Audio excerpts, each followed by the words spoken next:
The Texas Panhandle in 1887 was a land that tested the soul. The wind never stopped. It scraped across the flats like a restless spirit, carrying dust that found its way into every crack and crevice. Dry Gulch was a speck on the map, a town born from necessity rather than ambition. A single street of warped boardwalks connected the essentials: Harlan Brooks's general store, the Lucky Dollar Saloon, a blacksmith whose forge glowed like a dragon's eye at night, and the little whitewashed church with its crooked steeple that leaned as if listening for the next prayer. Beyond the town limit stretched nothing but buffalo grass, mesquite, and the occasional skeleton of a steer picked clean by buzzards. Eliza Thorne had come to Dry Gulch 3 years earlier, trailing a husband named Silas who swore the land would make them rich. Silas had been a dreamer with quick fists and quicker promises. He'd filed a claim on a patch of dirt 10 miles west of town, built a soddy with his own hands, 46 hands, and planted corn that never grew. When the drought came, Silas broke. First the corn, then the hope, then the marriage. One morning, Eliza woke to find his side of the bed cold and his rifle gone.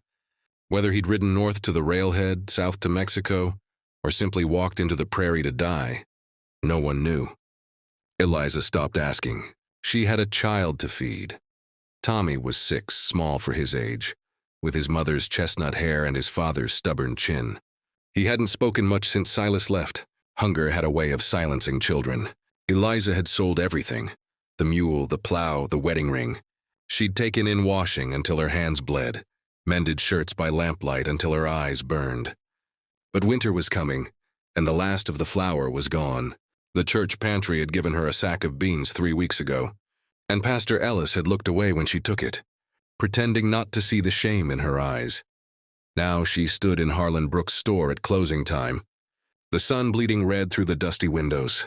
Harlan was sweeping the floorboards with a broom older than the town itself. He was a widower, 60 if he was a day, with a beard like steel wool and eyes that had seen too many hard winters. He liked Eliza.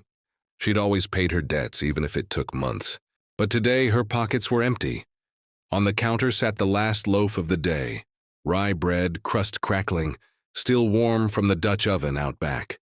Eliza could smell it from the doorway, and the scent clawed at her gut like a living thing. Tommy clung to her skirt, his bare feet blue with cold. His lips were cracked, his eyes too large for his face. "Harlan," Eliza said, her voice barely above the wind. "I need that bread." Harlan paused mid-sweep. "Eliza, I done told you. I know what you told me." She stepped forward, reaching into her apron pocket. Out came a small knife, its blade nicked and dull from years of cutting rope and kindling. She laid her left hand on the counter, palm up, wrist exposed. "Take it." Harlan's broom clattered to the floor. "Jesus, Mary, and Joseph, woman." "Cut it off," she said, pressing the knife to her skin. "A hand's worth something, ain't it? Enough for bread, jerky, maybe some coffee." "Tommy's starving, Harlan. I can't watch him fade no more." The first drop of blood welled crimson against her pale wrist. Tommy whimpered, burying his face in her skirt. Harlan lunged forward, but the bell above the door jingled first. A man stepped inside, bringing the smell of horse and prairie dust. He was tall, lean as a fence rail, with shoulders that filled the doorway. His duster was patched at the elbows, his boots caked with red clay. A Colt .45 rode low on his hip, and a Stetson the color of storm clouds shadowed his face. Caleb Cade Whitaker had been riding the grub line for 10 years. Cattle drives, line camps, any job that paid in cash and kept him moving. He'd stopped in Dry Gulch for coffee and beans, nothing more. He took in the scene with a single sweep of gray eyes. The woman, the knife, the blood, the child, the loaf. His jaw tightened. "Ma'am," he said, voice low and steady as a heartbeat, "you want to put that knife down before we all do something we regret." Eliza didn't look at him. "This ain't your affair, cowboy." "Maybe not. But I'm making it mine." He crossed the floor in 3 strides, spurs chiming like distant bells. Harlan opened his mouth to protest, but Cade was already reaching into his coat. A leather pouch hit the counter with a heavy clink. Silver dollars, earned punching cattle from Abilene to the Red River. "That covers the bread, jerky, beans, and whatever else she needs." "Bring it up, Harlan." Harlan stared. "Cade, that's near every cent you got." "Reckon it is." Cade's gaze never left Eliza. "I'll feed you both." Eliza's hand trembled. The knife slipped, nicking deeper. Blood ran in a thin rivulet, staining the counter. Cade caught her wrist, gently but firm enough she couldn't pull away. He took the knife, set it aside, and pressed his bandana to the cut. The cloth was clean, smelling faintly of wood smoke and sage. "Why?" Eliza whispered. Tears carved tracks through the dust on her cheeks. "You don't know us." "My ma starved when I was 8, Cade said. "Watched her waste away while my pa drank the last of the corn money. I ain't watching it happen again. Not while I got breath and $1. Tommy peeked out from behind Eliza's skirt. He stared at Cade like he was a storybook hero come to life. Cade ruffled the boy's hair, careful, like he was handling a skittish colt. Harlan wrapped the bread, added a slab of jerky, a tin of coffee, and a sack of pinto beans. "On the house," he muttered, tossing in a twist of salt pork. "For the boy." Eliza clutched the bundle like it was gold. "I'll pay you back, mister." "Every cent." "Cade'll do," he said. "And you pay me back by feeding that young'un." "Start there." He walked them to the door. The wind had died, leaving the night strangely still. Stars burned cold overhead. Eliza hesitated on the threshold. "We ain't got no place proper," she admitted. "Been sleeping in the church barn. Pastor Ellis don't mind, but it ain't fit." Cade's eyes narrowed. "That ain't right." He turned to Harlan. "Mrs. Jenkins still taking boarders?" "Always room for one more. Especially if they can cook." Eliza flushed. "I ain't no fancy cook." "You kept you and the boy alive this long," Cade said. "That's fancy enough. Go see her at dawn. Tell her Cade sent you." Eliza looked at him for a long moment, as if memorizing his face. Then she nodded once and disappeared into the night with Tommy's hand in hers. Cade bedded down under the stars, his saddle for a pillow, Bess tethered nearby. Sleep didn't come easy. He kept seeing Eliza's wrist, the blood, the way Tommy's ribs showed when he breathed. He'd given away his stake, but the weight in his chest felt lighter than it had in years. Dawn painted the sky the color of fresh blood. Eliza stood outside Mrs. Jenkins' boarding house, a rambling two-story with gingham curtains and a porch swing that creaked in the breeze. Mrs. Jenkins was 70 if she was a day, plump as a prairie hen, with a tongue sharp enough to shave kindling. She took one look at Tommy and melted. "Lord love a duck, ain't you the spittin' image of my grandson?" She pinched his cheek. "You come inside, child. I got molasses cookies coolin'," to Eliza. "Harlan says you're handy. Can you scrub floors, fry bacon, and keep boarders from killing each other over the last biscuit?" "I can learn," Eliza said. "Then you're hired. Room at the top of the stairs, window faces east.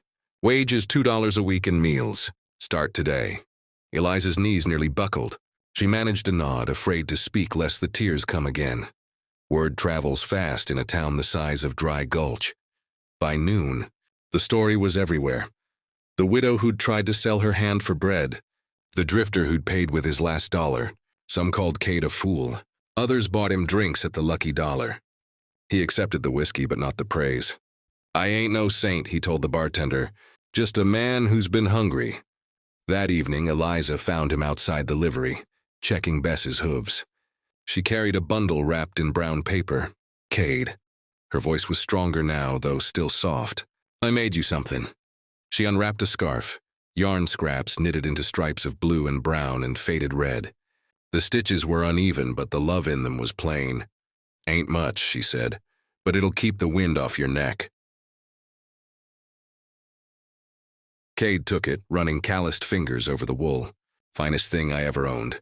He draped it around his neck right then and there. Tommy tugged his sleeve and held up a drawing. A cowboy on a horse, hat too big, grin too wide. "For you," the boy whispered. First words Cade had heard him speak. Cade crouched. "That's me and Bess, ain't it? You got her mane just right." He tucked the drawing inside his duster over his heart. Eliza watched, eyes shining. "You fixin' to ride out?" "Was," Cade admitted. "Got word of a drive up Colorado way. Dry Gulch could use a hand," she said. "Bar S is short 2 men since the stampede last spring. And Tommy." She glanced at the boy who was tracing patterns in the dust with a stick. "He don't warm to folks easy. But he asks after you." Cade looked at the horizon, then at the boy, then at Eliza. Her face was still thin, but the hollows weren't so deep. Hope had put color in her cheeks. "Reckon I could stick a spell," he said. He took the job at the Bar S. The ranch sat 20 miles north, a sprawl of corrals and bunkhouses under cottonwoods older than Texas. The foreman, a scarred veteran named Ruiz, sized Cade up and grunted approval. "You ride like you were born in the saddle. Ever break broncs?" "Some." "Good. We got a black devil in the remude'll kill a man for fun. Start tomorrow." Cade started that night. The horse was coal-black with a white blaze, eyes rolling red. The hands called him Satan. Cade called him a challenge. By the end of the week, Satan carried a saddle without bucking, and the hands carried new respect for the quiet cowboy with the mismatched scarf. Eliza settled into the boarding house. She burned the first batch of biscuits, but Mrs. Jenkins taught her to gauge the oven by feel. Soon the boarders, railroad surveyors, drummers, a one-armed veterinarian, fought over her cornbread. Tommy followed her everywhere, a shadow with sticky fingers and a growing vocabulary. He called Mrs. Jenkins Grandma Jenks and Cade Mr. Cade, though Cade tried to break him of the Mr. Fall turned to winter. Snow dusted the plains, rare and fleeting. Cade rode into town every Saturday with his pay, $3 and found. He brought Eliza a bolt of calico, Tommy a tin whistle. He never stayed long, just long enough to see them smile. One night in January, a norther blew in, fierce enough to rattle windows. The boarders huddled around the stove while Eliza ladled venison stew. Cade burst through the door, snow in his beard, carrying a crate. "Found this on the trail," he said, setting it down. Inside was a half-frozen pup, ribs showing, one ear torn. Tommy's eyes went wide. "Can we keep him?" he begged. Eliza started to refuse, another mouth to feed, but Cade was already kneeling, rubbing life back into the pup's limbs. "Every boy needs a dog," he said. "And every dog needs a boy." They named him Scout. He grew into a rangy mutt with a heart bigger than his head. Spring came early. The prairie greened overnight, wildflowers carpeting the flats. Cade's hands healed from rope burns, Eliza's from lye soap. Tommy turned 7, tall enough to reach the stirrup on Cade's saddle. Cade taught him to rope a fence post, to read brands, to whistle through a blade of grass. One Sunday after church, the three of them walked to the cemetery behind the steeple. Eliza laid wildflowers on an empty grave. Silas had no stone, no marker. She didn't cry. Tommy placed a drawing at the base, a man on a horse riding away. "He's gone," the boy said simply. "We got Mr. Cade now." Eliza's breath caught. Cade pretended not to hear, but his hand found hers, calloused fingers threading through hers like they belonged. Summer brought drought again, but not despair. The Barris had a windmill, and Cade helped dig a new tank. Eliza canned tomatoes from Mrs. Jenkins's garden, enough to last till Christmas. Tommy learned to swim in the stock pond, Scout barking from the bank. In August, the railroad came through. Surveyors became engineers, drummers became merchants. Dry Gulch boomed. Harlan expanded his store, added a soda fountain. Mrs. Jenkins added a second story to the boarding house. Eliza became head cook, her apple pie legendary from Lubbock to Amarillo. Cade could have left then, Colorado, Montana, anywhere. But he didn't. He bought a small spread 5 miles out, 40 acres with a creek and a stand of cottonwoods. The cabin was half built when he brought Eliza and Tommy to see it. "Needs a woman's touch," he said, hat in hand. Eliza walked the rooms, 2 bedrooms, a kitchen with a real stove. Sunlight poured through the windows. Tommy ran outside, Scout at his heels, shouting about a tree perfect for a swing. Eliza turned to Cade, eyes bright. "You mean it?" "Mean every board," he said. "If you'll have it. If you'll have me." She kissed him then, right there in the empty kitchen with dust motes dancing in the light. Tommy whooped from the cottonwood. They married in September in the church with the leaning steeple. Pastor Ellis tied the knot. Mrs. Jenkins baked a cake tall as Tommy. Harlan gave away the bride, grumbling about losing his best customer. The boarders filled the pews. Scout wore a bow tie. And the saloon closed for the day so everyone could dance in the street. Years passed like pages in a well-worn book. The cabin grew a porch, a barn, a corral. Tommy grew into a lanky teenager with his father's grin and his mother's stubborn heart. Cade taught him to break horses gentle, to read the weather in the clouds, to treat a woman like she hung the moon. Eliza taught him to read, to bake, to say grace even when the crop failed. Dry Gulch became a real town. Schoolhouse, telegraph office, a doctor who didn't drink. The story of the bread and the hand became legend, told around campfires and in school pageants. Children acted it out with stick knives and paper loaves. Kate and Eliza never corrected the exaggerations. Some truths are bigger than facts. In the evenings, when the cattle were bedded and the dishes done, the three of them, four, counting Scout's successor, a pup named Bandit, sat on the porch. Cade smoked a pipe. Eliza rocked, Tommy whittled. The wind still blew, but it carried the smell of supper and the sound of laughter. One night, Tommy asked, "Pa, why'd you stay?" Cade looked at the stars, then at Eliza's hand in his. Scar faint, but there, a reminder. "Because," he said, "sometimes a man finds home in the place he least expects. And once he does, wild horses couldn't drag him away." Eliza squeezed his hand. Tommy grinned, whittling a tiny horse from mesquite. And somewhere, in the telling and retelling, the story grew roots deeper than the cottonwoods, stronger than the prairie wind. It was the story of a woman who would have cut off her hand for love, a cowboy who gave his last dollar for strangers, and a boy who learned that family isn't always the one you're born to. It's the one that chooses you.